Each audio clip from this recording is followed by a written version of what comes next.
मनुष्य जीवनामध्ये संत कृपा किती महत्वाची आहे. मानव देह धारण करूनही माणसा जनावरासारखी वागतात म्हणून संतांना दया येते. मुक्त असलेले संत अवतार धारण करून जगताच्या कल्याणाकरिता मानव जातीच्या उद्धाराकरिता संत अवताराला येऊन अनमोल अशी क्रांती करतात. जीवाला शिव बनवण्याची प्रक्रिया, जीवाला शिवतत्वापर्यंत नेऊन सोडण्याची प्रक्रिया त्यांच्या नुसत्या वाणीतून, त्यांच्या नुसत्या उपदेशातून आहे. असे संत ज्या वेळेला अवताराला येतात, त्या संतांची कृपा जेव्हा जीवावर होते, या अभंगाच्या माध्यमातून जगद्गुरु तुकोबारायची कृपा तुमच्या समोर, आमच्या समोर व्यक्त करते. अत्यंत महत्वाचा विषय आहे माऊल्यांनो. जगद्गुरु तुकोबारायांच्या जीवनामध्ये संसारामध्ये सुख शोधत निघालेले सर्व लोक या संसारामध्ये सुख आहे का हे शोधत निघाल्यानंतर या संसारात सुख नाही असं जेव्हा परिपक्व अवस्थेला येऊन कळतं, तेव्हा त्या गोष्टीचा त्याग करून तुकोबारांच्या लक्षात आलं काय सुख संसारात नाहीये. मग सुख एकांतात जाऊन भगवंताचं चिंतन करण्यामध्ये आहे, मूळ स्थितीला प्राप्त होण्यामध्ये आहे, ब्रह्मांडाला चालून घेऊन जाणारी शक्तीला ओळखण्यामध्ये आहे. म्हणून तुकोबाराय ज्या वेळेला तुकोबारांच्या जीवनामध्ये प्रतिकूल परिस्थिती निर्माण झाली, त्या प्रतिकूल परिस्थितीला डोळ्यासमोर ठेवून तुकोबाराय निघाले एकांतामध्ये. तुका म्हणे आम्हा एकांताचा वास ब्रह्मी ब्रह्मरस सेवू सदा. एकांतात निघाले तुकाराम महाराज, कारण लोकांतामध्ये तुकोबारांना आता रस राहिलं नाही. विठाला विठाला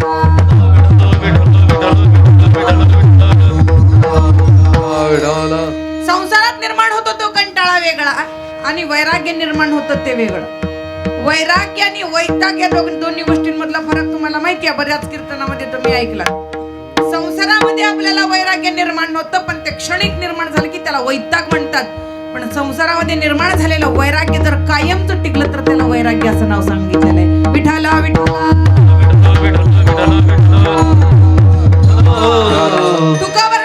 तुकोबारांना निर्माण झालेलं वैराग्य हे कायमच होतं. कारण ना तुकोबारा सांगतात की नदी वाहत वाहत जाऊन सागराला मिळाली की अवघ्या झाल्या उर्मी एकमय, सगळ्या उर्मी एकमय झाल्या की मग पुन्हा परत माघारी यायचं काही कारण नाही. अशी स्थिती प्राप्त झालेल्या जगद्गुरु तुकोबारांना. तुकोबारांच्या लक्षात आलं काय बाकीचं काही कळो की न कळो, एवढं कळालं काय हे सगळं खोटं आहे. जे जे डोळ्याला दिसते ते सगळं खोटं आहे हे कळालं. मग खरं काय आहे? हे सगळं जर खोटं आहे, की आपण उभं राहिलो कीर्तनात तेही जर खोटं आहे, तर खरं काय आहे? मग विचार पडला तुकोबारांना. तुकोबारा त्या खऱ्याच्या शोधात निघाले, एकांतात जायला लागले, नाम घ्यायला लागले. तुकोबारांना गुरु नाहीये, तुकोबारांना अनुग्रह नाहीये. तुकोबारांचा अजून जीवनामध्ये फक्त निर्धार पक्का झालाय भक्ती करायचा. खरं काय आहे शोधायचं. अजून गुरु कृपा झालेली नाही, गुरु भेटलेले नाहीत, गुरुनी नाम दिलेलं नाही, काय गुरु कृपा झालेली नाही, काही नाही. फक्त पूर्व जन्माचं पुण्य आहे, ते पुण्य उदयाला आलंय आणि ते पुण्य संसारात सुख नाही असं वारंवार अंतःकरणामध्ये वैराग्य निर्माण करायला लागले. ते पुण्य संसार लई चांगला ज्या माणसाला वाटतो, लई मोठे त्याच्या पाठीमागे पाप असतात, त्यालाच गोड वाटतो. संसारामध्ये तेच केलेलं करायचंय पुन्हा पुन्हा, आणि म्हणून त्याचा कंटाळा फार लवकर निर्माण होतो. निर्माण झाल्यानंतर त्याची सत्यस्थिती काय, वस्तुस्थिती काय, सत्य स्वरूप काय संसाराचं कळाल्यानंतर माणूस संसाराला त्यागत असतो. तुकोबारा निघाली, एकांतात जायचे. मग जाऊन काय करायचे? नाम घ्यायचे. नाम घ्यायचे. रामकृष्णारी जे काही त्यांना जे त्यावेळेला जे मंत्र आवडत असेल, असं वाचिक मंत्र ज्याला म्हणतात, अजप अजप नव्हे, वाचिक मंत्र. त्या वाचिक मंत्राचं काय सुरुवात केलं? त्यांनी चिंतन सुरू केलं. नाम घ्यायला लागले. नाम घेता नामाची पराकाष्ठा झाली. कीर्तन ऐकता काही लोकांची पराकाष्ठा होते. कशी होते? कीर्तन ऐकता असा डोळा लागतो बघा काही लोकांना. आत्ताच बायकांचे डोळे बारीक झाले, तसे मिनी बॅटरी करायली. असं मोठे डोळे करायला छान मेकअप करून आलात सगळ्याजणी. फ्रेश मूड मध्ये बसा. मिन डोळे केले की मग माझं काय खरं नाही, मला ऊर्जाच नाही भेटत. तुमच्या डोळ्यात पाहिलं का मला बोलायला ताकद येत असते, आनंद वाटत असतो.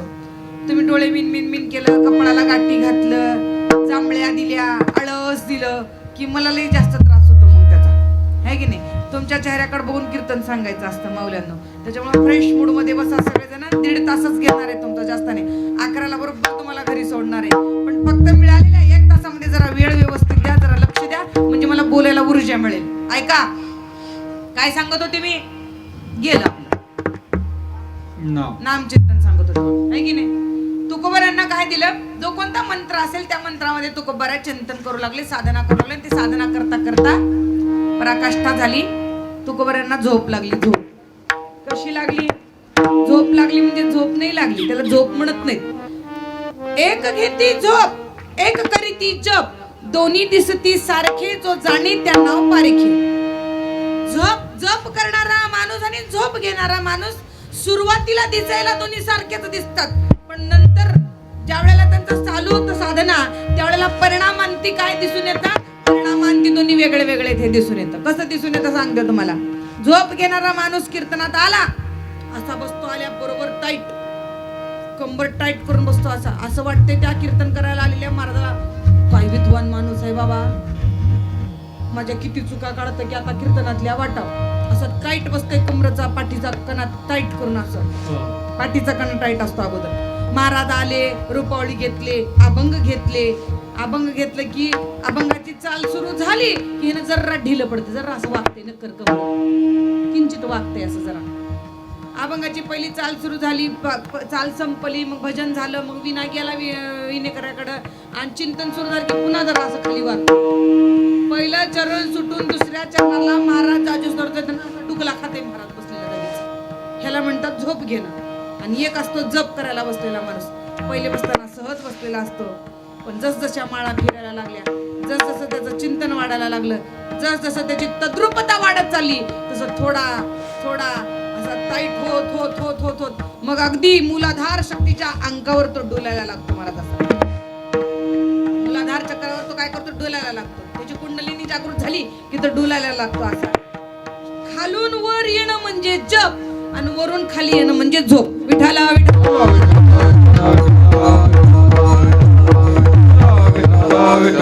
आता खालून वर जाणं आणि वरून खाली येणं कशाचं सांगते ऐका.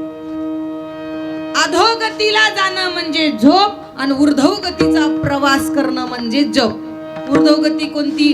ऊर्ध्वमुखे आळविला सोहम शब्दाचा नाद, रूप जागविला दाता घेऊन या छंद, घेऊन याला दान निज तत्व निज बोध.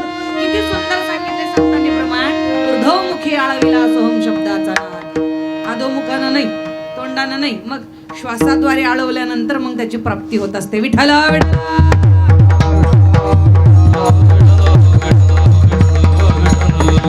ते ऊर्ध्वमुख कुठं आहे? ऊर्ध्वमुख कुठं आहे हे कळण्यासाठी गुरुकडे जावं लागत असतं. मंत्राचा जप चालू झाला तुकोबारांचा. तुकोबाराचा जप चालू असताना योग निद्रा लागली. योग निद्रामध्ये स्वप्न पडलं आणि स्वप्नामध्ये बाबाजी चैतन्य आले. मी नाही सांगत, स्वतः तुकोबारे सांगतात. बाबाजी आपुले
तुम्ही जरा सविस्तरच बोलते आता आलेच प्रमाण. तर प्रमाण असं आहे की बाबाजी आपुले सांगितले नाम मंत्र दिला रामकृष्ण हरी. नाम आणि मंत्र दोन वेगवेगळ्या गोष्टी आहेत.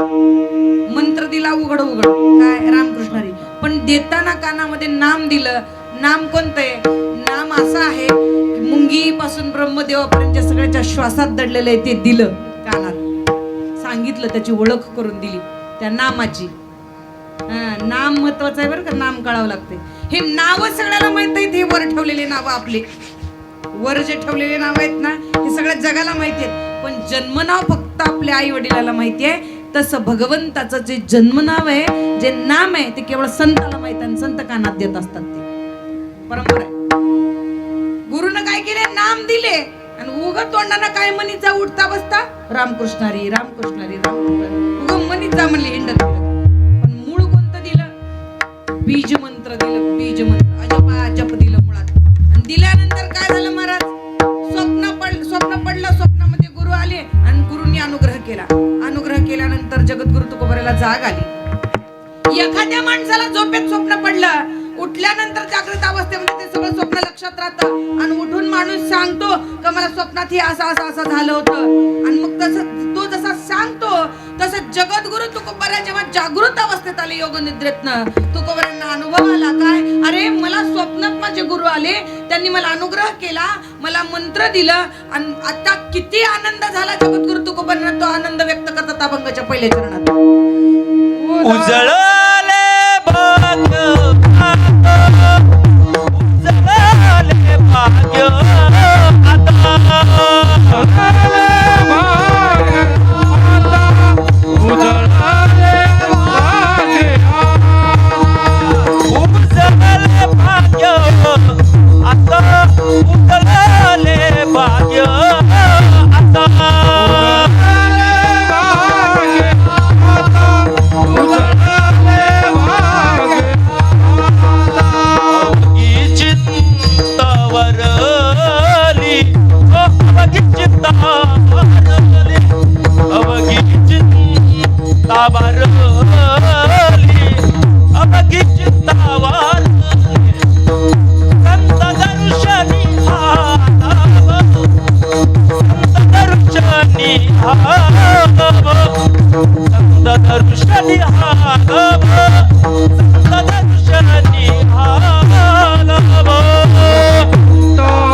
उजळले भाग्य आता अवघी चिंता वारली. तुकोबारा सांगितलं माझं भाग्य उजळलं. तुकोबारा म्हणले बाबा माझं भाग्य उजळलं. जागृत अवस्थेत आले तुकोबारा सगळ्याला सांगायला चालू केले, माझं भाग्य उजळलं, माझं भाग्य उजळलं. सांगत निघाले तुकोबारा, असं भेटल त्याला सांगू लागले, उजळले भाग्य आता, आता माझं भाग्य उजळलं, आता माझं भाग्य उजळलं. लोकांना वाटलं तुकाराम महाराजांची सावकारकी बुडाली होती, पुन्हा मिळाली का काय, एखादा हंडा सापडला का काय, काय झालं असेल बाबा तुकोबारांना, असा कोणता लाभ झाला असेल, तुकोबाराचं भाग्य उजळलं. कारण सामान्य माणसाच्या दृष्टिकोनामध्ये भाग्य उजळलं अशी भाषा तो कधी करतो, 3 गोष्टी त्याला प्राप्त झाल्यानंतर. एक त्याला मुलगा झाला तर, एक त्याला चांगली बायको मिळाली तर, नाहीतर एक त्याला धनाचा लाभ झाला तर. या 3 गोष्टीमुळे तो भाग्य उजळलं असं तो म्हणत असतो. पण संतांच्या भाषेमध्ये याला भाग्य उजळलं असं म्हणत नाही. चांगली बायको देखणी करून घ्यायला मिळाली तर तिला आपण त्याला म्हणत असतो तुझं भाग्य उजळलं, तुला एवढी देखणी बायको मिळाली. सामान्य भाषेमध्ये माणसाच्या जीवनामध्ये सध्या बायकाच मिळना गेल्यात. कसली येडी बागडी बी मिळाली तर भाग्यच म्हणायची वेळ आली, काय सांगावं आहे की नाही. कशी मिळाली समजा येडी बागडी तरी भाग्य उजळलं म्हणायची वेळ आली. बायको चांगली मिळाली की भाग्य उजळलं, मुलगा झाला की भाग्य उजळलं, पैसे मिळाले अचानक धनलाभ झाला भाग्य उजळलं. पण संत याला भाग्य म्हणत आहेत. भाग्य तरी नव्हे, भाग्य तरी नव्हे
मिळाला, पैसा मिळाला, संपत्ती मिळाली, ऐश्वर्य प्राप्त झालं, याला भाग्य म्हणत नाहीत. मग निकटवास बरा संतापाई निकटतम.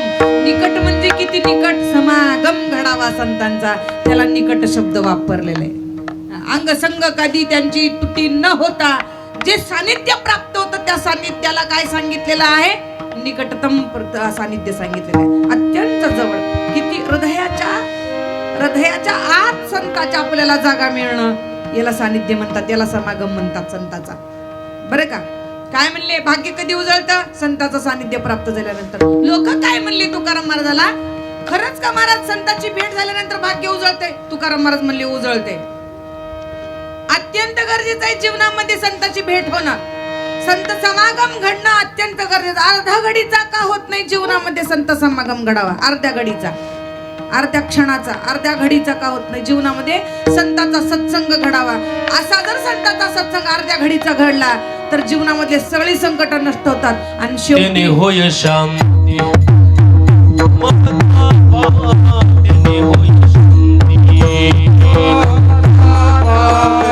होय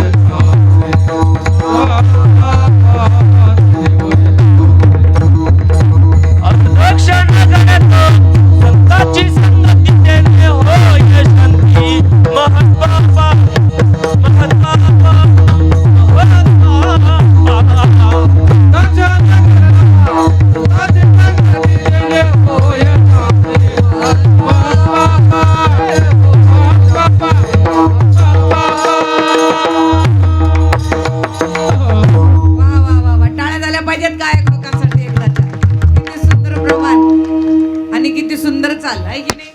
रोज रोज ऐकलेलं ऐकून कंटाळा येते, पण काहीतरी वेगळं ऐकायला मिळते परमेश्वर महाराजांकडे आहे की नाही? एक वेगळी ठेवण आहे ना तुमची, जशी आमच्या अभंगाची वेगळी ठेवण तसं चालींची वेगळी ठेवण आहे तुमच्याकडे. विठाला विठाला.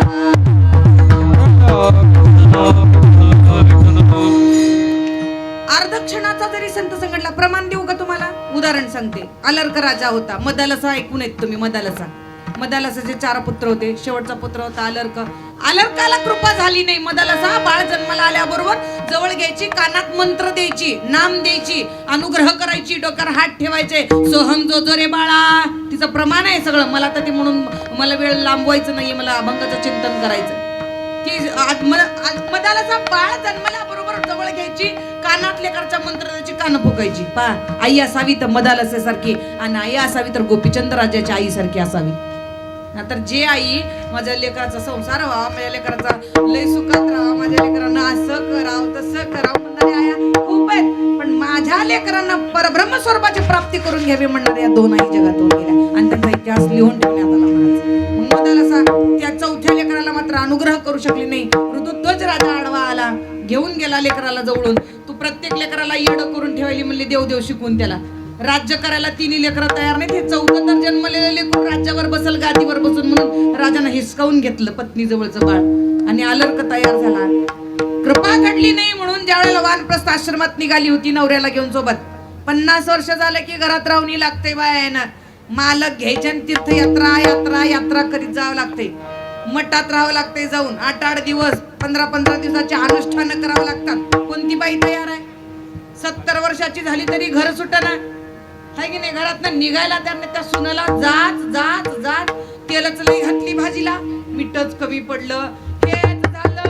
लई जाच करत बसू नका. ज्या बायाचे 50 वर्ष झाले त्यांनी हातवर करा. आय 25 वर्षाच्याच बसला का सगळ्या जणी? काय कमाल झाली. 50 वर्ष कोणाचे झाले? हातवर. महिला मंडळ हातवर. 50 वर्ष झाले का? सून आली का घरात? सून आली, मग तुम्ही रोज 2 तास जपाला बसायचं. रोज 2 तास हरिपाठ करायचा संध्याकाळचा. किती झाले? 4 तास. 1 तास पूजा करायची. किती झाले? 5 तास. दिवसातले 5-6 तास देव करण्यात घालवायचे. कट्ट्यावर वट्ट्यावर बसून गावच्या सुनायचं कुठ खायचं आणि अंगारांना बोलत बसायचं.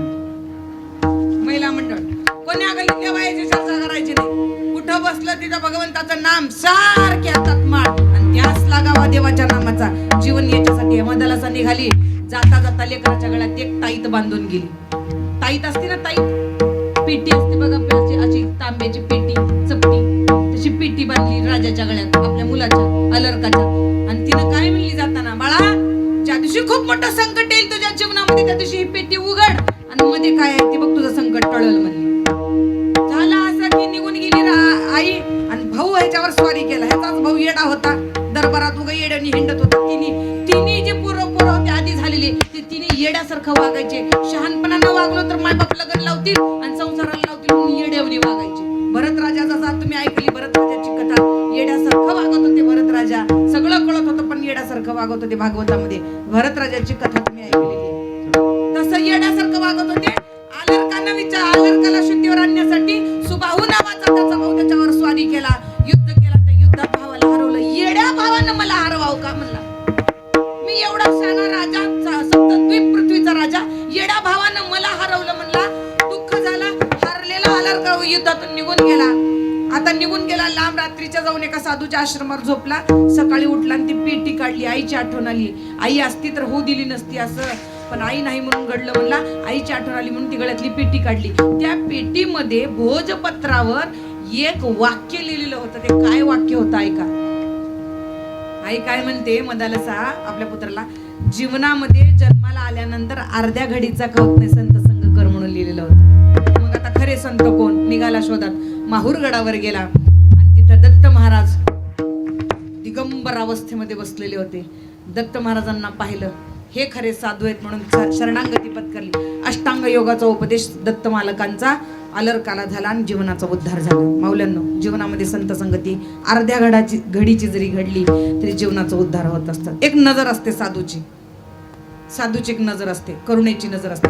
हा दिठवा जयावरी झळुके की पद्म करू माथा पारुखे, तो जीवची परितुके महेशेशी विठाला विठाला.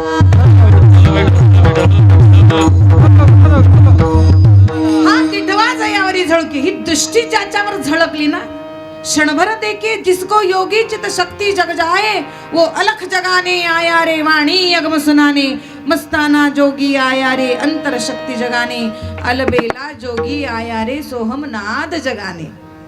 एक ताकद आहे, ताकद दृष्टीमध्ये. जर क्षणभर जर पाहिलं, भ्रुकुटी मध्यावर नजर लावली तर एका क्षणात ट्रान्स मध्ये घेऊन जाण्याचं सामर्थ्य त्या नजरेत असतं. म्हणून ज्ञानोबा त्या दृष्टीचं वर्णन करतात. हा दिठवा जयावरी झळुके, हा म्हणजे त्यांचा नाही, संत कृपेचा दिठवा. दृष्टी त्या डोळ्यानं जर क्षणभर जर पाहिलं ना तर त्या माणसाला जागेवर उभं करण्याचं सामर्थ्य त्या दृष्टीमध्ये असतं. एवढी ताकद त्या दृष्टीमध्ये असते. तेवढे महात्मे, तेवढे संत जर आयुष्यात भेटले, अर्धा घडीचा क्षण संघ भेटला, जीवनाचा उद्धरतो. लोक म्हणले सगळे टेन्शन दूर होतात का? सगळेच. कोणकोणते? सगळेच. संसारातले होतात म्हणले. कारण काय? जीवनामध्ये गुरु अत्यंत गरजेचे आहेत. विना गुरुचं जीवन फार कठीण आहे. का बरं गरजेचे आहेत? म्हणजे परमार्थ करायला गुरु गरजेचे आहेत हे माहित होतं. संसारात गुरुची काय गरज आहे म्हणले लोक. तुकाराम महाराज म्हणले संसारातही गुरुची गरज आहे. कस काय गरज आहे सांगतो म्हणले. ऐका. एक मुलगा असा सुंदर 10वी शिकला लातूरमध्ये, चांगले मार्क मिळाले आणि लई चांगल्या मार्कानं पास झाले म्हणून बापानं पुण्याला नेऊन ठेवलं शिकायला.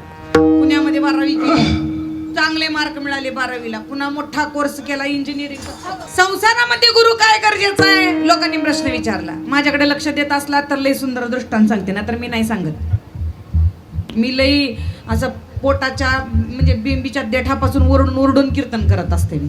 आणि तुम्ही जर लक्ष नाही दिले तर मग मी नाही सांगणार, कारण मला सगळंच पाठ झालेलं आहे. आता तुम्हाला कळावं म्हणून मी सांगत आहे. सगळ्यांनी माझ्याकडे लक्ष दिलं, सगळ्यांच्या मुंड्या इकडे फिरल्या तर मी पुढचं कीर्तन सांगणार. चष्मेवाली काकू माझ्याकडे पहा. बस झालं, आता गेली ती. काही नाही झालं, थोडीशी चक्कर आली होती, बाकी काही नाही झालं.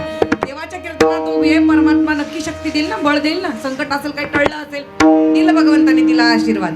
तुम्ही फक्त माझ्याकडे लक्ष द्या, इकडे लक्ष द्या. ऐका, महत्वाची गोष्ट सांगितली. म्हणजे संसारात पण गुरुची गरज आहे, परमार्थात पण आहे. परमार्थात आहे हे कळलं, पण संसारात काय गरज आहे? इकडे इकडे इकडे इकडे माझ्याकडे अजिबात नाही पाहिजे तिकडे. खबरदार तिकडे मुंडी फिरवली तर अजिबात. सगळ्यांनी माझ्याकडे मुंड्या फिरवायच्या, माझ्याकडे असं लाईनीत सगळेजण इकडे पहा. संसारामध्ये गुरुची काय गरज आहे? मी सांगितलं की 10वीतला मुलगा चांगल्या मार्काने पास झाला. काळ्या साडीवाली काकू इकडं बघा. मी बरोबर पकडते सगळं. लक्ष कुठं गेले काय नाही ते. तुम्ही किती बघा तिकडे प्रयत्न, मी बरोबर पकडणार. तुम्ही बघून तर पहा. हा, लक्षात ठेवा. लय 19 वर्ष समाजाला दिलीत, आता लय अभ्यास झाला समाजाचा. इकडे पहा.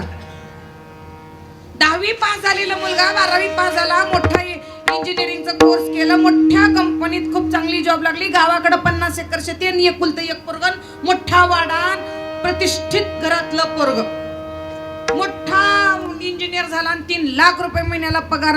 काय त्याचं पुण्यात घर घेतलं, गावाकडे आलं.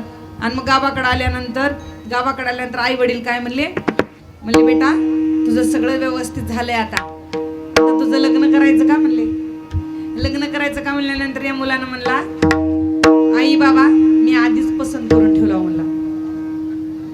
आधीच पसंत करून ठेवला म्हणल्यावर आई वडील म्हणले बरं केलं तर केलास काय हरकत नाही, जातीतली राहा म्हणले, बाकी आमचं दुसरं काय म्हणणं नाही. ते मला नसली बी जरी समजा जातीतली तर काय तुमचं मी काय ऐकणार नाही आणि माझं ठरलं. बरं म्हणले ठीक आहे, काय तुझी इच्छा जशी असेल तसं असेल, अडचण नाही, आम्हाला घेऊन जा, मुलगी दाखव. घेऊन जात नाही म्हणला. का तुम्ही एवढे खेड्या गावात राहणारे, साधे राहणारे, तिच्या घरातले लोक लई स्टँडर्ड आहेत, तुम्हाला माझे मायबाप म्हणून तिथं सांगायला मला लाज वाटते, त्याच्यामुळे मी काही तुम्हाला घेऊन जाणार नाही. अरे असं कसं म्हणली, तुला लहानाचं मोठं केलंय, वाढवलंय, एवढं सगळं केलंय आणि तू आम्हाला घेऊन जाणार नाहीस तिकडं. नाही घेऊन जाणार म्हणला. नाही घेऊन जाणार म्हणल्यानंतर आता मग आता लईच दुःख झालं आई वडिलाला. आई वडील रडायला चालू केले. घरात एक म्हातारं होतं, आजोबानं विचारलं का रडता दोघा जण, पोरानं असं केलंय म्हणले. म्हाताऱ्यानं जाऊन विचारलं नातवाला, नातवावर लई प्रेम आजोबाचं. बाप झाला तेव्हा तेवढा आनंद नाही, पण नातू झाला तेव्हा लई आनंद होत असतो महाराज. मुलगा झाला तेव्हा आनंद नाही, पण नातू झाला की लई आनंद होत असतो. जेवढे आजोबा इथं बसले त्यांना विचारा, मुलगा झाला तेव्हा जास्त खुशी झाली होती की नातू झाल्यावर. सगळे म्हणतील नातू झाल्यावर. मग का बरं एवढी खुशी झाली विचारलं, लोक म्हणले मुद्दलापेक्षा याजावर लई प्रेम असते म्हणले. विठाला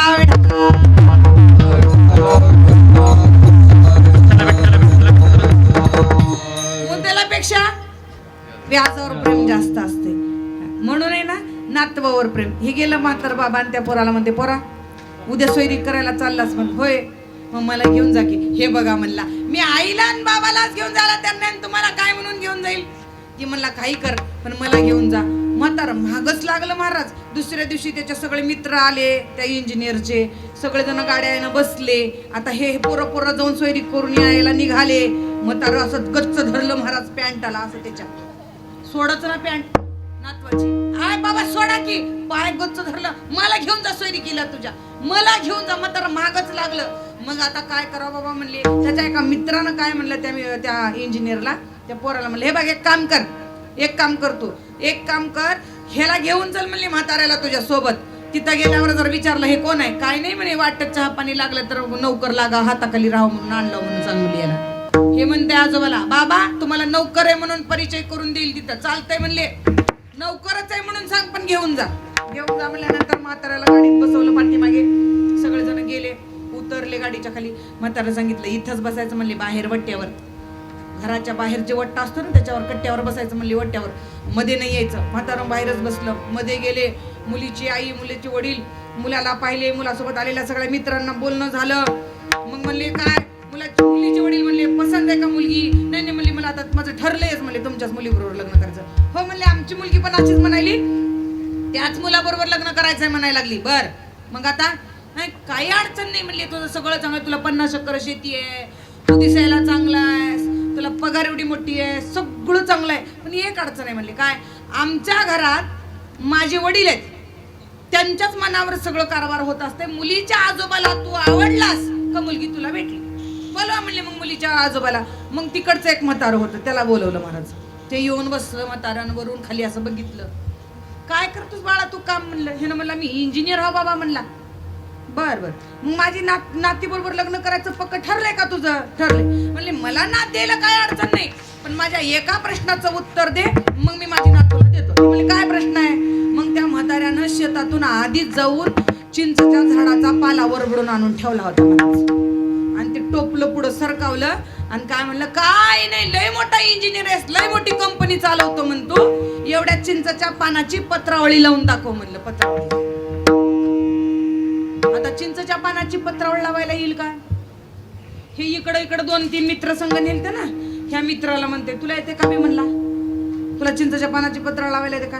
हे ना म्हणला मला पळसाच्याच पानाची ना तर चिंचेच्या पानाची कुठून लावू म्हणला. इकडच्या मित्राला विचारलं तुला येते का रे म्हणला पत्रावळ लावायला. हे ना म्हणला पत्रावळच कशाला म्हणतात की मला माहित नाही. मला हे पुण्यात जन्मलेलं होतं, ह्याला पत्रावळच माहित नको.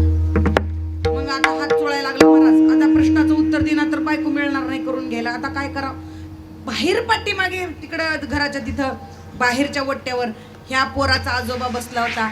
आजोबा असं वाकून पाहिला आणि खुदकून हसला.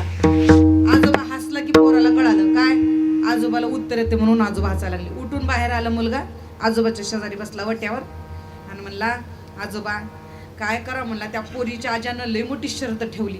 मग तुला अक्कल आहे का म्हणला? पोरीच्या आजोबासारखं त्याच्या घरात सगळे सांगितलेलं ऐकतात. तू ऐकतो का म्हणले तुझ्या मायबापाचं तुझ्या आज्याचं? म्हणले बाबा तुम्हाला येते का ह्याचं उत्तर? येतंय म्हणले. मग चला की म्हणले मला सांगा. चला की उत्तर म्हणले. नाही उत्तर सांगतो पण आधी माना सन्मान मला मध्ये घेऊन जा म्हणले बैठकीत. मी काय साधा बोळा मोठ्या घरचा म्हणले मी पण इंजिनियरचा आजोबा म्हणले. गुर्राक्याच्या आजोबाला तर सोयरिकीत एवढा मान असते. मी तर इंजिनियरचा आजोबा म्हणले. माना सन्मानानं घेऊन चल म्हणले मध्ये. म्हातारा बदमाश होतं. म्हाताऱ्यानं सांगितलं म्हणलं चला घेऊन जातो. मध्ये घेऊन गेला आणि काय म्हणलं त्या समोरच्या आजोबाला, मुलीच्या आजोबाला, हे पोरग काय म्हणते नवरदेव हे म्हणताय काय ऐका माझे आजोबा आलेले ते उत्तर देतील. बोलवा बोलवा म्हणले. काय अडचण नाही बोलवा. बसा. बसली बैठक. इकडून 5-50 लोक तिकडून 5-50 लोक आणि मग दोन्ही म्हातारे बसले बोलायला. मला मुलाच्या आजोबा मुलीच्या आजोबाला म्हणतात काय सोय रे हो द्या की मुलगी. मुलगा चांगला आहे. असला मुलगा दिवा घेऊन शोधल्यानं मिळणार नाही. ते काय म्हणतंय इकडचं मुलीचा आजोबा द्यायला काय हरकत नाही. काही तपासावं लागेल का नाही खानदान बरोबरीची आहे का नाही म्हणून तपासावं लागेल ना. काही नाही एका प्रश्नाचं उत्तर द्या म्हणा माझी नात देतो. म्हणजे काय प्रश्न आहे तुमचा? चिंचेच्या पानाची पत्र लावून दाखवा. दाखवू की म्हणले काय मोठी गोष्ट आहे. पोरग शिकायला बाहेर होतं त्याला मी शिकवलंच नाही. आता तुमच्या पुढे लावून दाखवतो म्हणले. माझं बघून शिकील म्हणले माझा नात. तुम्ही लावून दाखवा म्हणले. तुम्ही लावून दाखवा काही अडचण नाही लावून दाखवा. ते म्हणले आमच्याकडं चिंचाच्या पानाची पत्रवळ लावताना पानं भिजवतात म्हणले आणि पानं भिजवायला पाणी आणून द्या म्हणले. पाणी आणून द्या म्हणले की त्या म्हाताऱ्यांना सांगितलं पाणी आणा. पाणी आणा म्हणलं की हे ना म्हणलं थांबा थांबा. पाणी टोपल्यात पातेल्यात कशात तर आणचाल घागरीत आणचाल जमत नाही. मग चाळणीत पाणी आणावं लागते म्हणलं. चाळणीत पिठचाळाची चाळणी असते का ती घ्या त्याच्यात चाळणीत पाणी आणून द्या मला तर मी पत्रावळ लावू शकतो म्हणला नाही तर लावू शकणार म्हणला. मग आता ह्या पोरीच्या आजोबानं काय म्हणलं काय सोय रे हो अहो कुठं चाळणीत पाणी येतंय का म्हणलं.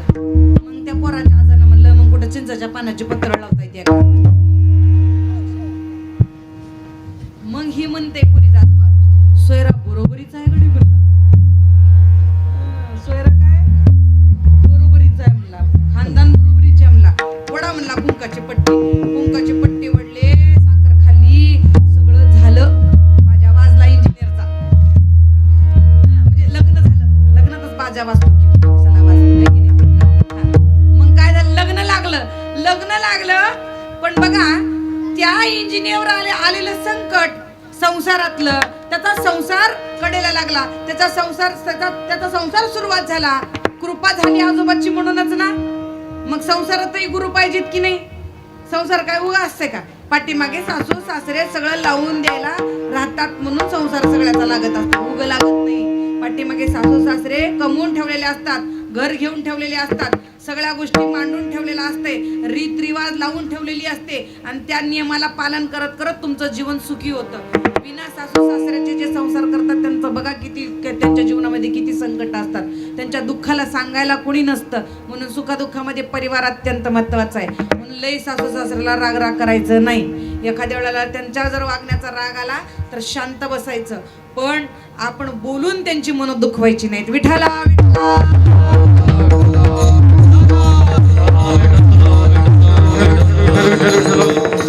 आता याला प्रमाण देत असताना नाथ बाबा एक ओवी सांगतात. प्रवृत्ती निवृत्ती कृतकार्य आवश्यक पाहिजे आचार्य आपपती बजताराया पाया माझी पडे.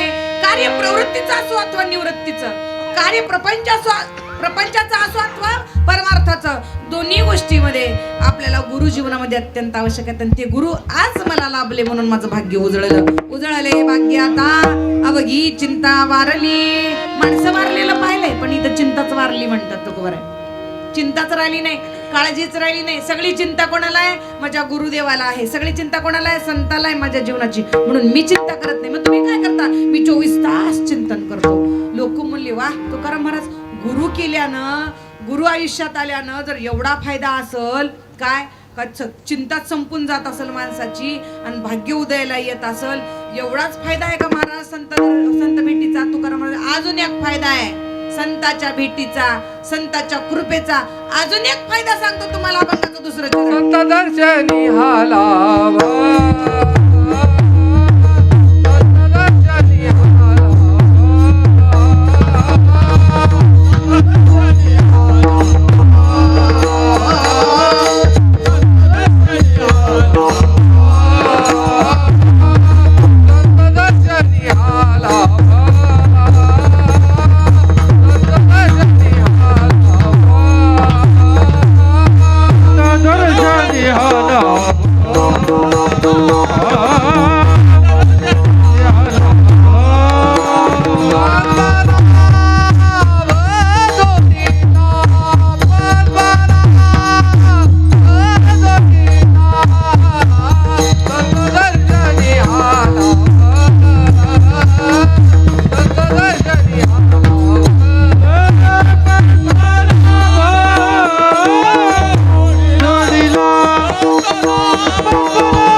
सगळं झाल्यावर जय हो म्हण आहे का? माईक द्यावं यांना एक जोरात जय हो म्हणून द्या एकदाच. काय जय हो म्हणायचे ते आजच म्हणून घ्या बाप्पा, पुन्हा उद्या नका. काय तरी वेगळे वेगळंच आहे कीर्तनात आज. विठाला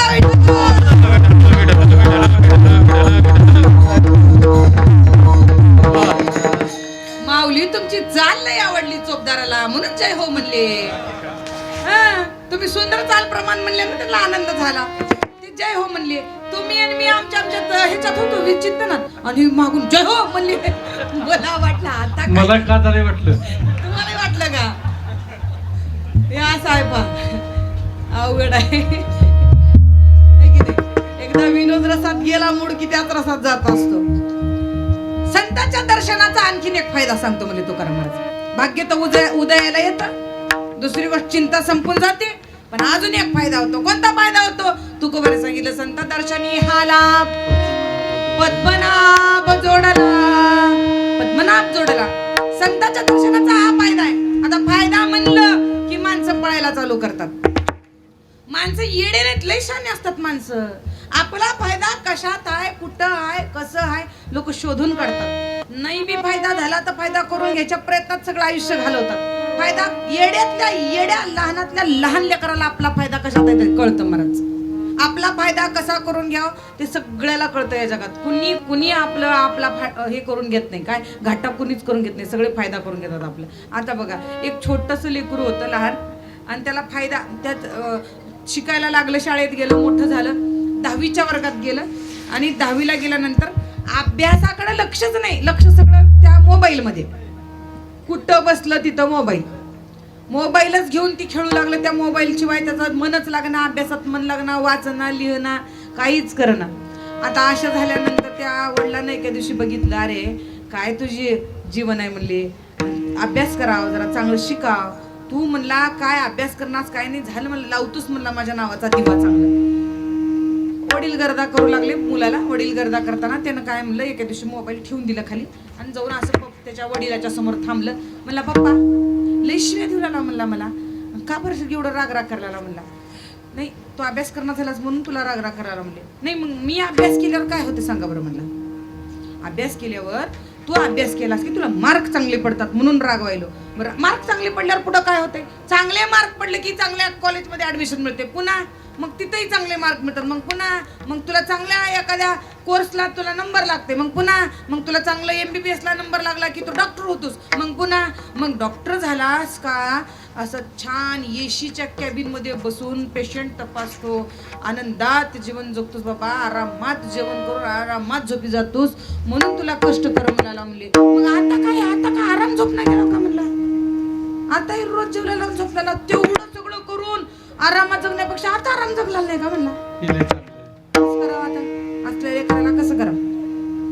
बापानं कपाळात हात मारून घेतलं म्हणलं शान आहेस बाबा तू लई केलास म्हणलं माझा उद्धार. तू रुपया कमवणार नाहीस म्हणला. रुपया हाय तेच वर्षाला एकरभर इकून खाशील म्हणले. माझं कमवलेलं असलं आहे म्हणले तुझं नशीब. पप्पा पैसे कमवणं लई सोपं आहे. आपला फायदा कसा करून घ्या फक्त ते कळावं लागते म्हणला. बापानं म्हणला तुझ्यासारखे दळभद्री नशिबाचे काहीच करू शकत नाहीत म्हणला. तनतन करत बाप निघून गेला. पोरानं म्हणलं जरा बापाला पैसेच कमवून दाखवा बाबा म्हणलं. शनिवारी आलं शाळेवरून, दुपारची सुट्टी होती. बसून का नाही 9वीला ह्यानं जेव्हा होतं ते अर्ध्या लिहिलेल्या वह्या असतात की नाही, अर्ध लिहून अर्धे कोरे पानं तसेच राहतात. ते सगळे पानं 9वीच्या वर्गात जेव्हा असताना ह्याच्या वह्या होत्या जुन्या, ते सगळ्या वह्या घेतलं, पेपर फाडलं, त्याच्या सुंदर औषध टाकून पुड्या बांधलं आणि ते पुड्या बांधून त्याचं टोपलं भरलं पुड्यांचं आणि डोक्यावर ते टोपलं घेतलं आणि छत्री घेतलं. पाऊस येऊ लागला होता. श्रावण महिना होता. पाऊस येऊ लागला आणि टोपलं डोक्यावर घेतलं, छत्री घेतलं, छत्रीच्या मध्ये डोक्यावर टोपलं घेऊन बाजारात गेलं. पलीकडच्या गावचा बाजार होता, शेजारच्या गावचा. त्या बाजारात गेलं आणि पाऊस चालू होता. धो धो धो धो धो लोक पावसात तिकडून इकडं बाजारात करू लागले. आता बाजार आणायला म्हणून लोक गेलेले बाजारात आणि चौकात थांबून म्हणते माशा मारायचं औषध घ्या, माशा मारायचं औषध. सगळ्याला एक एक पुडी देऊ लागलं. कितीला आहे काहीच नाही म्हणलं, फक्त 4 आणायला 1 पुडी. लोक 4 आणायचे 4 आणायचे काय किंमत. घेतलं की खिशात पाऊस पडू लागला. लोकांना ती पुडी उघडायची वेळ नाही, बघायला वेळ नाही, काहीच वेळ नाही. लोक गेले पुड्या घेऊन घरी. सगळे माणसं ते सगळ्या पुड्या इकून घरी गेले. संध्याकाळचा एक माणूस घरी गेला, जेवायला बसला आणि ताटावर माशा गुंगू लागल्या. श्रावणात खूप माशा होतात. आषाढ आणि श्रावणामध्ये माशांचा प्रकार खूप वाढलेला असतो. आणि मग जेवायला बसला. ह्याला आठवलं काय, आपण बाजारात एका पोराकडून 4 आण्याची पुडी घेतली म्हणली, औषधाची पुडी घेतली. म्हणून बायकोला म्हणला ते शर्टात पुडी ठेवलेली आहे माशाची, आण बरं. मग माशाचं औषध म्हणल्यानंतर काय आण, बायकोनं आणून दिली पुडी. त्यानं ती पुडी खोलला. मध्ये औषध नाही, काय नाही. कोऱ्या पानाच्या पुड्या बांधलेल्या होत्या, पण मध्ये एक ओळ लिहिलेली होती, उजव्या हातानं जेवण करा आणि डाव्या हातानं माशा मारा. जगातलं सगळ्यात मोठं औषध हेच आहे म्हणलं. जगातलं माशा मारायचं सगळ्यात मोठं औषध हेच आहे म्हणून लिहिलेलं होतं महाराज. पहा आता. मग ह्यानं टोपल्यात पैसे घेऊन गेलं आणि वडिलाकडे जाऊन ते टोपला सरकवला महाराज पैशाचं. घ्या म्हणला बाबा पैसे. बापानं म्हणला बा कुठून आणला स्त्रीत केली पैसे म्हणले. येईल की म्हणला उद्या कानावर बातमी तुमच्या. काय केला होती उद्या येईलच की म्हणली, तुमच्या कानावर बातमी येईलच की म्हणली उद्या मी काय केला होती. आपला फायदा कसा करून घ्यायचा येड्यातल्या येड्याला कळतं. पण जगामध्ये सगळ्यात मोठा फायदा कोणता माहिती का, भगवंताची भेट जगातला सगळ्यात मोठा फायदा सांगितला. विठ्ठला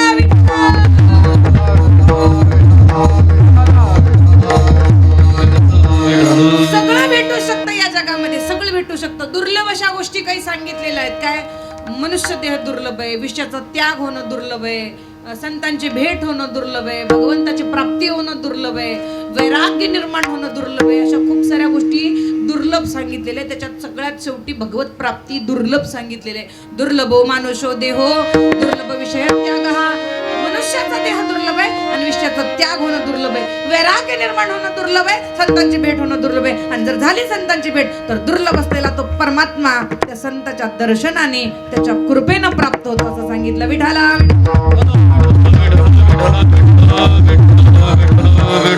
संत दर्शनी हा लाभ, पद्मनाभ जोडला. देव जोडला जातो. एवढी ताकद आहे संतांमध्ये. देव समोर आणून उभा केला जातो, देव भेटला जातो. मग वेद शास्त्र पुराण देव दाखवत नाहीत का, तुकाराम महाराज त्याचे स्पष्टीकरण देतात. ऐका म्हणले, ग्रंथ वाचल्याने देवाविषयीची माहिती होते पण देव भेटत नाही. मी काय सांगते ते नीट ऐकायचं. एवढा फक्त दृष्टांत आजच्या कीर्तनात लक्षात ठेवा. बाकी सगळं विसरून गेलं तरी चालतंय, बाकी सगळं विसरलं तरी चालतंय. ऐका, तुम्ही एवढे सगळे ग्रंथ वाचता जगातले, हे सगळे ग्रंथ वाचल्याने ही शास्त्रकृपा आपल्यावर होते. हे शास्त्र भगवंताची लक्षणं सांगतील की देव कसा आहे, पण हाच देव आहे असं ते स्पष्टीकरण देऊ शकत नाहीत किंवा देवाच्या मुठीला धरून, हाताला धरून, मनगटाला धरून आपल्या समोर आणून उभं करू शकत नाहीत. कसं करू शकत नाहीत? एक अंधारी खोली आहे, सगळ्या खोलीमध्ये अंधार आहे आणि त्या खोलीमध्ये आपली एक वस्तू ठेवलेली आहे. काय ठेवलेली आहे बाबा? त्या ठिकाणी आपला मोबाईल ठेवलेला आहे समजा, आणि आपल्याला तो मोबाईल आणायला जायचा आहे. आणायला गेल्यानंतर आपण तिथं अंधार आहे म्हणून आपण काय करू, इथून जाताना एखादी बॅटरी, एखादा दिवा, एखादा कंदील, एखादी टॉर्च काहीतरी घेऊन जाऊ, प्रकाशाचं साधन. तिथं गेलो, बॅटरी लावली, खोलीत प्रकाश झाला.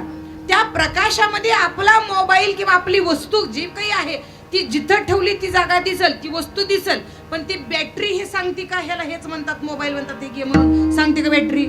तिचं काम सांगायचं नाही. तिचं काम काय? अंधाऱ्या खोलीत प्रकाश निर्माण करायचं काम आहे, सांगायचं काम नाही. तसं ग्रंथ प्रकाश निर्माण करतात ज्ञानाचा.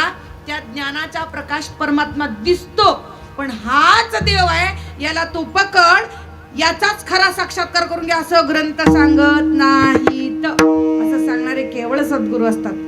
अदृश्य दर्शने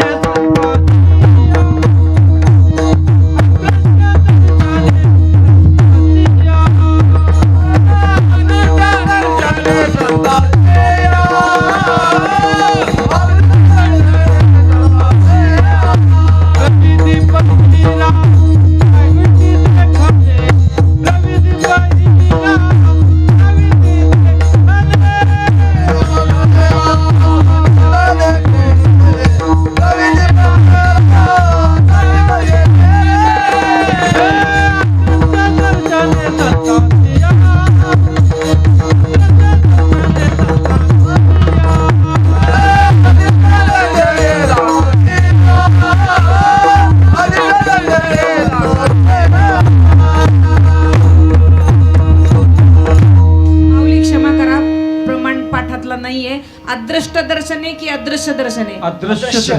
अदृश्य असलेली शक्ती परमतत्व संतांच्या दर्शनाने ते प्रगट होत असत. आणि त्याच्या पुढे उत्तरार्ध काय आहे? पूर्वार्ध रवी दीप हिरा.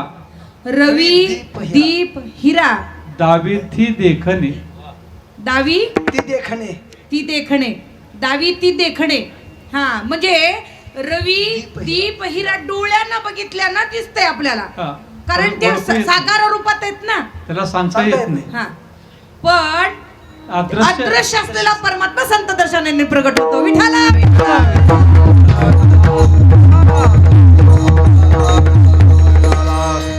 की नाही माऊली? अभ्यास लागतो बघा प्रमाण द्यायला. उगाच थोडंच काम आहे असं. प्रमाण पाठ पाहिजेत. लोक अर्थ प्रमाण देत नाही तर शब्द प्रमाण देतात. कीर्तनकाराचा शब्द पकडायचा आणि काही येडच्या वाकडं म्हणत बसायचं असं नाही. बरोबर अर्थ काय चालू आहे, बोलणं काय चालू आहे, त्याला अवलंबून जर प्रमाण दिलं तर असं सुंदर वाटत असतं. ग्रंथ प्रकाश निर्माण करतात ज्ञानाचं, पण भगवत स्वरूपाचं दर्शन घडवू शकत नाही. हेच देव आहे असं अनुमोदन देऊ शकत नाही. अनुमोदन देण्याकरिता संत जीवनामध्ये पाहिजेत. म्हणून तुकोबारे म्हणतात गुरु देव प्रगट करणारे असतात. मग लोक काय म्हणले, तुकाराम महाराज तुमचे गुरु तुम्हाला देव दाखवलेत का? तुकाराम महाराज म्हणले दाखवलेत. दाखवलेत का? दाखवलेत. मग आम्हाला दाखवतो का? तुम्हाला पाहायचं का? आता मी बोलवणार आहे 5-10 मिनिटात. तिथं येणार आहे देव. 5 ते 10 मिनिटात तिथं येणार आहे. मला म्हणलंय देव की कीर्तनाला जात असताना लातूरच्या बाहेर बायपासला होते तेव्हाच देवाने मला म्हणला तिथं गेले की एक फोन कर. माय मला फोन केल्या तिथं प्रगट होते म्हणलं. असं हजर बोलू का? बोलू? बघायचं? पाहायचं ना? नक्की कोणाकोणाला पाहतं त्यांनी हात वर करा. ज्यांनी हात वर नाही केले त्यांनी उठून घराकडे निघा. हात खाली घ्या. देव पाहायचंय ना? प्रगट करतो देव. थांबा म्हणले तो. थांबा 2च मिनिटात प्रगट करतो म्हणले देव. देव प्रगट करण्याआधी देवाची हे सांगतो म्हणले ताकद शक्ती आणि मग प्रगट करतो म्हणले. एक तर परमात्मा लवकर प्रगट होत नाही आणि झाला तर परमात्मा प्रगट झालेला परमात्मा कुठं जात नाही. मग मी जर देव प्रगट केला आणि तुम्हाला दाखवला तर त्या देवाला तुम्ही कुठं ठेवणार म्हणले. आता देव मी इथं बोलवतो म्हणले, मग माझ्या देवाला तुम्ही ठेवता कुठं म्हणल्यानंतर लोक परेशानीत पडले. खरंच की बाबा म्हणले, जर खरंच देवाला तुकाराम महाराजांच्या वाणीतली ताकद आहे, शब्दातली ताकद आहे, प्रगट केलं देवाला तर मग कसं करावं म्हणले. हा अगोदरच सांगा म्हणले, प्रगट झालेला जो देव आहे, प्रगट झालेला जो परमात्मा आहे, जो निर्गुण स्वरूपामध्ये आहे, तो सगुण स्वरूपात जर मी प्रगट केला तर त्या देवाला कुठं ठेवता. लोक म्हणले महाराज आम्ही निश्चय येडे, तुम्ही काय तर दाखवचाल म्हणून तुमच्या जवळ आला, कीर्तनात बसला म्हणले कीर्तन ऐकायला. आता देव प्रगट जर झालाच कीर्तनात तर ठेवायचा कुठं आम्हाला माहित नाही. तुमच्या गुरुनं प्रगट केलता तेव्हा तुम्ही कुठं ठेवला होता ती जागा सांगा. अभंगाच्या संपुष्ट हृदय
झालेल्या परमतत्वाला स्थापित कुठं करायचं हे लय महत्वाचं. देव प्रगट करणं सोपं आहे, प्रगट केलेल्या देवाला सांभाळणं कठीण आहे. मंदिर बांधणं सोपं आहे आणि मंदिराची नित्य आयुष्यभर सेवा करणं फार कठीण आहे. लग्न करून घेणं सोपं आहे, आयुष्यभर नांदणं कठीण जात असतं. मावल्यानं लक्षात. घर बांधणं खूप सोपं आहे, 6 महिन्यात, वर्षात, 2 वर्षात घर पूर्ण होतं. पण आयुष्यभर ते घर झाडण्यात, पुसण्यात सगळं आयुष्य निघून जातं. छोट्याशा घरात राहिल्यानंतर लय बरं वाटत असतात. पुन्हा मोठं घर बांधलं की घर झाडता झाडता बेजारी येते. मग त्या घराला सांभाळता जितकं पॉश घर बांधलं तितकं स्वच्छ ठेवावं लागत असतं. म्हणून आहे ना, जितक्या आपल्या इच्छा वाढल्या तितक्या यातना वाढत जातात. म्हणून आपल्या इच्छा आकांक्षा सीमित असाव्यात, गरजेपुरती प्रत्येक गोष्ट असावी. जास्त साठा झाला पैशाचा, जास्त साठा झाला धनाचा, जास्त साठा झाला अन्नाचा की त्याला कीड लागत असते. गरजेपेक्षा जास्त ज्वारी घरात आणून ठेवली किडत असते ज्वारी. म्हणून जेवढं पाहिजे तेवढंच असावं. भगवंताला सांगा, देवा जास्तीचं देऊ नको पण कमी पडू दे. निर्वाहापुराते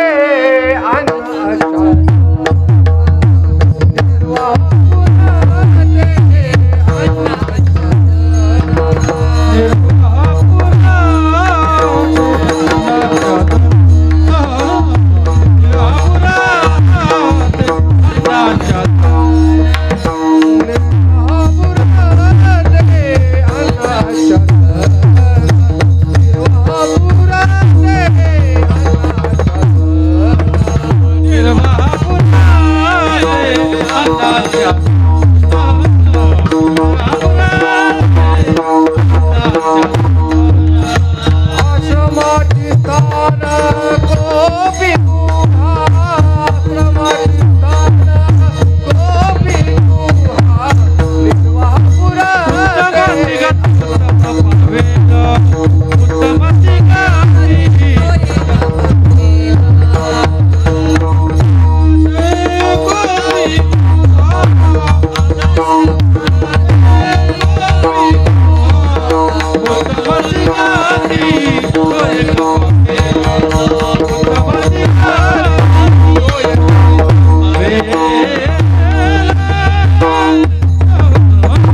तुकोबारांच्या भाषेत सांगायचं झालं तर निर्वाहापुरते अन्नाच्छादन आश्रमासी कोपी गुहा आश्रयासी आश्रय करण्यासाठी कोप असावी किंवा गुहा असावी हा आश्रमाशी स्थान कोपी किंवा गुहा कोपी गोवा हा कोप असावी नाहीतर गुहा असावी मोठमोठाली मठ बांधण्यात परेशान आम्ही कुणाला म्हणावं माय म्हणूनच पोत्रा जवनी मज मी मारून गेले मग महाराज लोकांना दुसऱ्याला जर म्हणलं की लय मिरची लागत असते त्याच्यासाठी आपला पण पोत्रा जवनी मारून घ्या बरोबर आहे. पोत्राज आपलं आपलं मारून घेते म्हणून त्याला 4 लोक पैसे देतात नाही बरोबर आणि लोकाला मारायला लागल्यावर त्याच चापकानं पोत्राजाची जात नष्ट होईल पोत्राजात आणि महाराजात काही लय फरक राहणार ते फक्त चापकानं आपलं मारून घेते आणि साधू संत शब्दांना आपल्याला मारून घेतात हा. एवढाच फरक आहे विठाला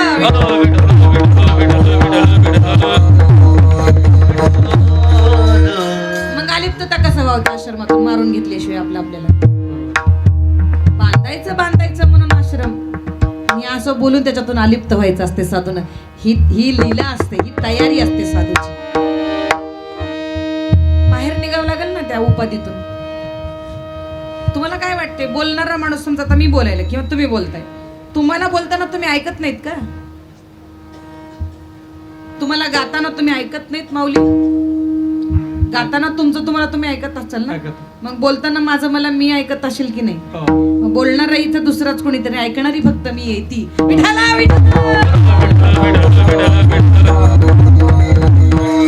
किती सुंदर प्रमाण दिलं निर्वाहापुरते अन्नाच्छादन किती लागतंय जेवायला तेवढं अन्न असावं अन्न आपल्या आश्रयासाठी जे स्थान लागणार आहे कोपी किंवा गुहा जगण्यासाठी 4-5 साड्यामध्ये 6-8-10 साड्यामध्ये इथून पुढचं आयुष्य सगळं जाईल 50 साड्या येत एका बायाला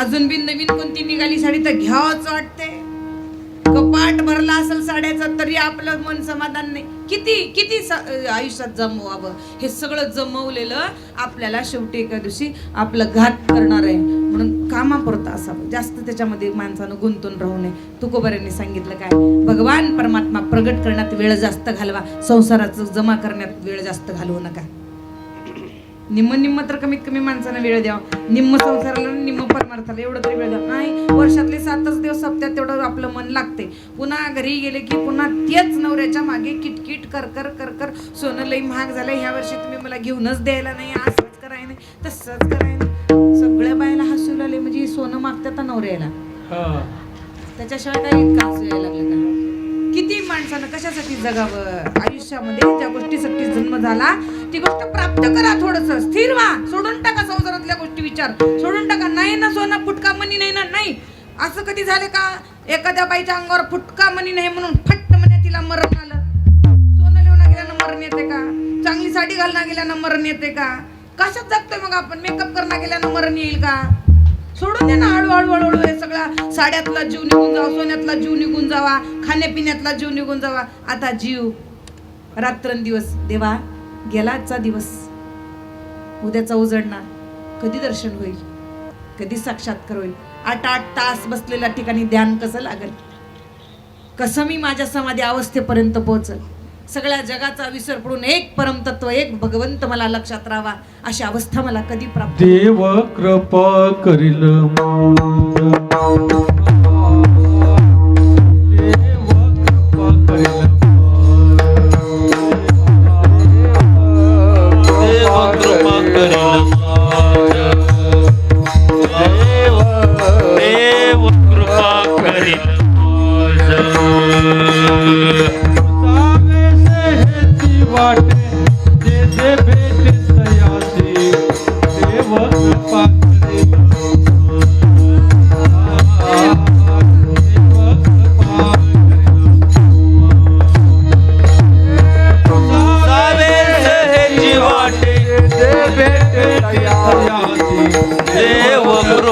करील देव कृपा करील देव कृपा करील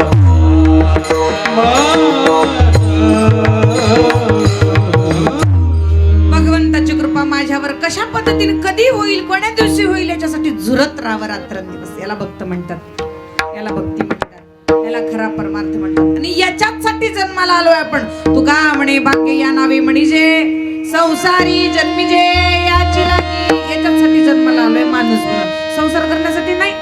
मुलाबाळाला तिथं मग कुत्रे जनावर मांजर ते पण जन्माला घातले की लेकर, त्यांनी त्यांच्या लेकराला सांभाळलं, लहानाचं मोठं केलं. त्यांनी त्यांच्या लेकराला, चिमणी आपल्या लेकरांना लहानाचं मोठं करते. आम्ही केलं. जनावरात आमच्यात फरक काय?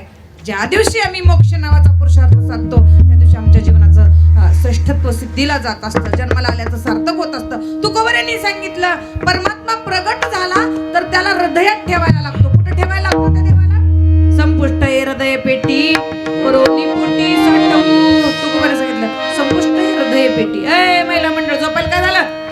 उठा उठा उठा, झोपू नका, उठा. लई देवाचं फुल आले का? आता हसायचं सांगते. आता जागा रे बाईनो, आता जागा रे बाईनो, आता जागा रे बाईनो, आता आता जागा रे बाईनो, जागा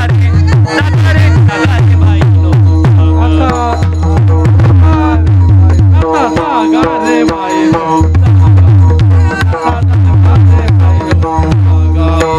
चोर निजल्या हो, चोर निजल्या, चोर निजल्या नाटुनी. आता जागा रे बाईनो, आता जागा रे बाईनो.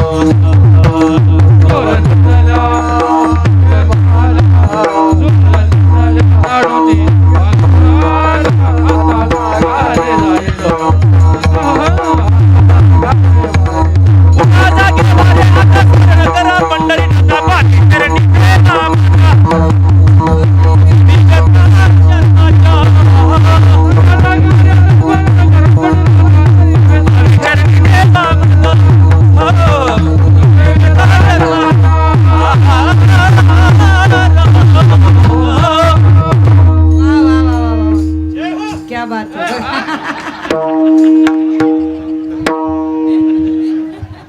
रोजच करायला काही आजच करायला असं आदत. मग एवढी स्फूर्ती सगळ्या तणाला संन्याशी लागत असते त्याला महाराज. उगा कुणाच्या न्याय होत नाही असलं वातावरण तयार करा. त्याला जातीचा संन्याशी लागतो, जातवान. पंढरीचे भूत मोठे आल्या गेल्या चढती वाटे, आल्या गेल्या चढती वाटे, आल्या गेल्या चढती वाटे.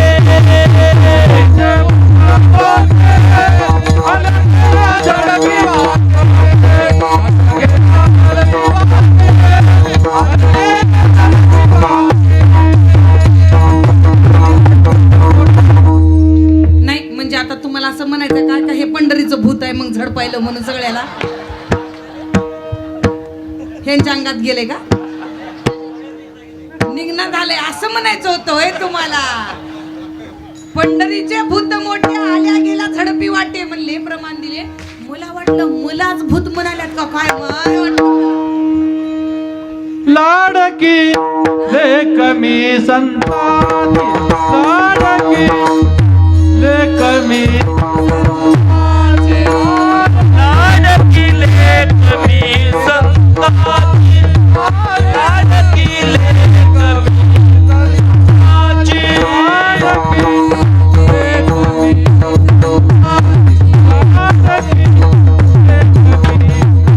लाडकी लाडकी लाडकी लेक मी संताची, लाडकी लेक मी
अवघड जात असते. म्हणून जरा मी कधी कधी काय आस करत असते, अलीकडची कीर्तनं घेतली ही मुद्दाम अभंग घेतला होता जरा साधं साधं चिंतन करावं म्हणून, जरा जड म्हणजे आध्यात्मिक चिंतन करावं म्हणून. आणि तुम्ही एवढी रंगदेवता ओतलो त्याच्या दोघा जणांना, असली रंगदेवता ओतलो. आजच कळस निघाला. पुढच्या कीर्तनाचं अवघड होतंय बरं. तुम्ही आजच आलो का? रोजच आहो की? अजून आजच. हा आमच्या अंगातच निघणार. दररोजच आहे. आम्ही दररोज आहे तिथं, पण अंगात असं झालंय. आजच आलंय. हा मी म्हणले का तिथं बायपासला असतानाच फोन केलता देवानं मला, येणार राव बघ म्हणून. प्रत्यक्ष नाही तर नाही, पण अप्रत्यक्ष तुमच्या गाण्यातून देव प्रगट झाल्यासारखं आज अनुभव यायला लागला मला. हे अनुभूती हे जे आहे ना, हे करोडो रुपये दिल्याने नाही प्राप्त होते. लावणी मृदंग श्रुती टाळघोष सेवू ब्रह्मरस साबडी. भगवंताच्या अस्तित्वाच्या अनुभूती या पद्धतीने येत असते. देव प्रगट होतो म्हणजे होतो प्रगट परमात्मा. मग झालेला प्रगट परमात्मा ठेवायचा कुठं? कुठं ठेवायचा? देव प्रगट झाला तर संपुष्ट हृदय पेटी करोनी पोटी साठव. म्हणजे देव हृदयात ठेवायचा का? अरे अगोदरच देव आहे हृदयात, फक्त त्याला जो निर्गुण रूपाने त्याला सगुण साकार करून पाहता आलं पाहिजे. तैसा हृदयामध्ये मी रामू असता सर्व सुखाचा रामू की भ्रांतासी कामू विषयावरी. ज्ञानोबा सांगतात काय हृदयामध्ये देव आहे. ज्ञानोबारांची अनुभूती आहे. ज्ञानोबा म्हणतात की हृदयात देव आहे. ज्ञानोबारांना विचारा तुमच्या हृदयात काय? आता हृदय हे आपुले चौफाळून या भले वरी बैसमू पाऊले श्रीगुरूंची निवृत्तीनाथाचे पाय ज्ञानोबारांच्या हृदयात. हनुमंतरायला विचारा बरं. हनुमंतराय तुमच्या हृदयात कोण आहे? फाडली छाती हनुमंतराय. काय दाखवलं? राम. देव आहे, देव आहे, हृदय मंदिर शोधून पाहे, शोधून पाहे, हृदय मंदिर शोधून पाहे.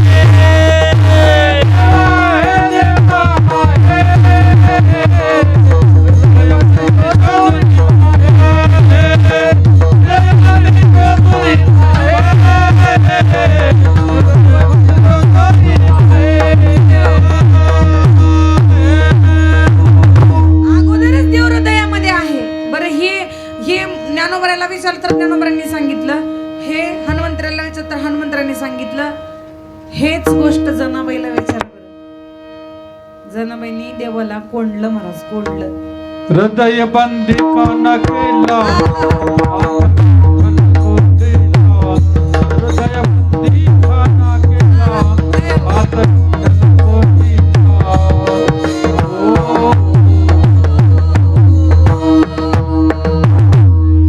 धरिला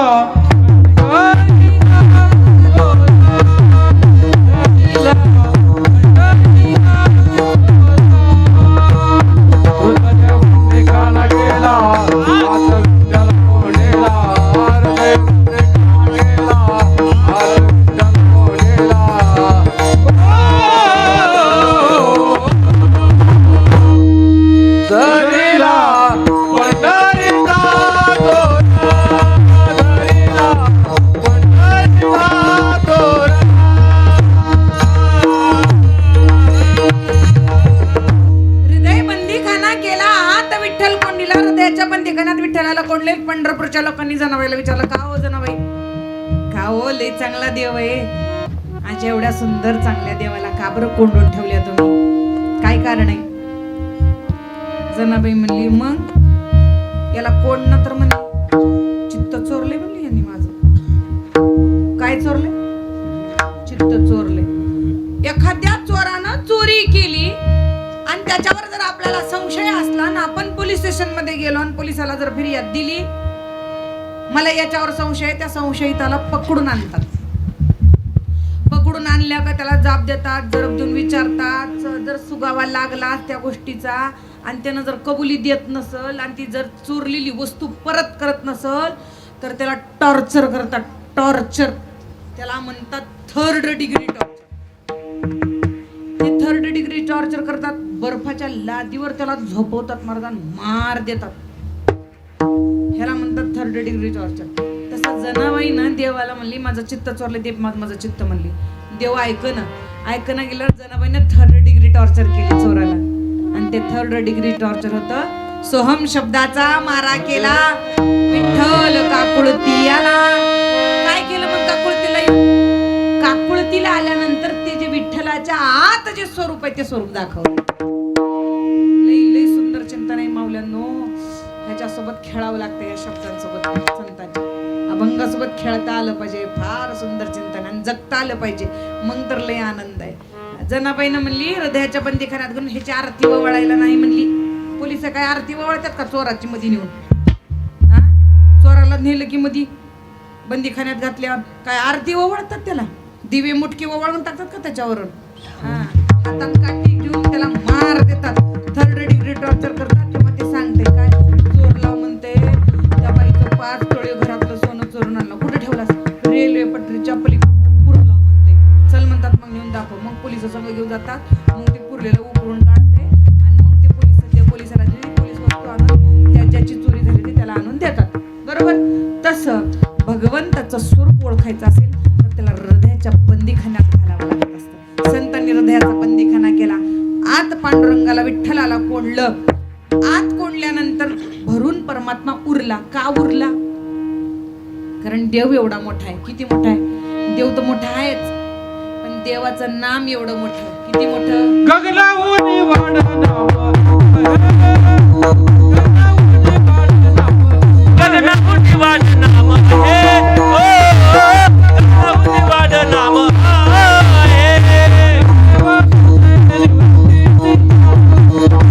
बापूचे निवृत्तीची झाड, बापूचे निवृत्तीची झाड.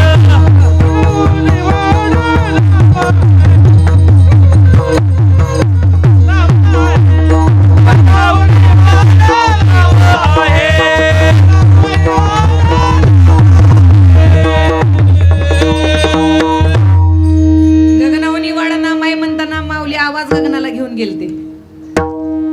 प्रमाण आहे की नाही? त्या स्थितीत तसं प्रमाण देताना तशा पद्धतीने आवाजही निघत असतो. बघा, ज्ञानदेव पुषे निवृत्तीशी चाड, गगनाहुनी वाढ नाम आहे. देवाचं नाव गगनापेक्षा मोठं. मग देव किती मोठा? एवढा मोठा असा परमात्मा व्यापक स्वरूपाचा संतांनी हृदयात बांधला त्याला. तेने संपुष्टी रहावे. तेने संपुष्टी रहावे. प्रभु भावे.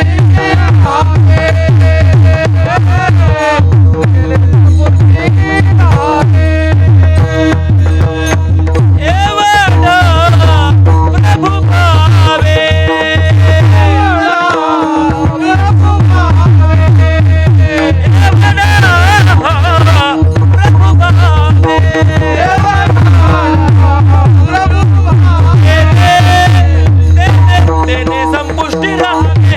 तेने संपुष्टी रहावे. तेने संपुष्टी रहावे.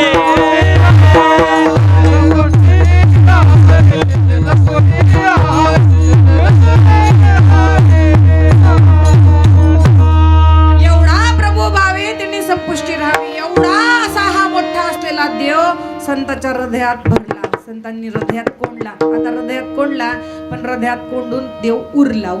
असं नाही का ते बायका असं तेलाचं पॉकेट आणलं की ते फाडतात आणि ते असं ओततात आणि मग उरतं थोडंसं तेल त्या पाकिटात.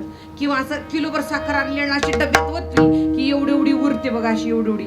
तसा एवढा देव उरला. संतांनी हृदयात देवाला कोंडलं आणि देव संताचं हृदय भरून देव एवढा उरला. एवढा जो परमात्मा उरला, तो उरलेला परमात्मा पोटात साठविला. विठ्ठला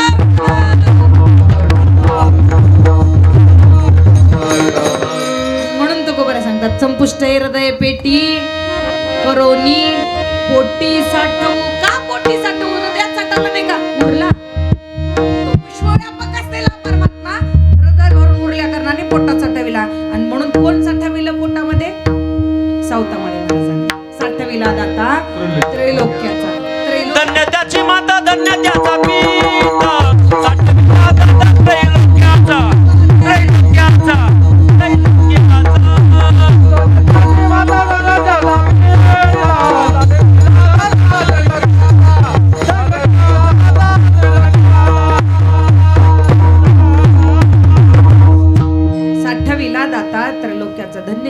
दाता धन्य त्याचा बेटा. साठविला दाता त्रैलोक्याचा पोटात परमात्मा साठविला. संतांनी हृदयात परमात्मा साठविला, पोटात परमात्मा साठविला. जिकडं पाहावं तिकडं परमतत्व भरून उरलं. एवढं जे निर्माण झालं, एवढं जे प्राप्त झालं परमतत्व त्यांना कशामुळं? पूर्वजन्मीच्या पुण्यामुळं. पूर्वजन्मातल्या पुण्याचा ठेवा होता आणि म्हणून तो परमात्मा साठविला गेला. अभंगाच्या चौथ्या चरणाला सुरुवात होण्यापूर्वी एकदा सगळेजण मोठ्याने दोन हात वर करतील, मोठ्यानं टाळ्या वाजवतील. दोन हात वर करा सगळ्यांनी, दोन हात वर. विठोबा रखुमाई,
जगद्गुरु तुकोबराय म्हणतात, जो परमात्मा परमतत्व प्रकट झालं ना हृदयात तर साठवलंच, पण उरलेला परमात्मा पोटात साठविला. पण कशामुळे साठवला? एवढं सामर्थ्य कुठून प्राप्त झालं? देव हृदयात ठेवण्याचं, देवाला पोटात साठवण्याचं सामर्थ्य पूर्वजन्माच्या पुण्याचा ठेवा होता.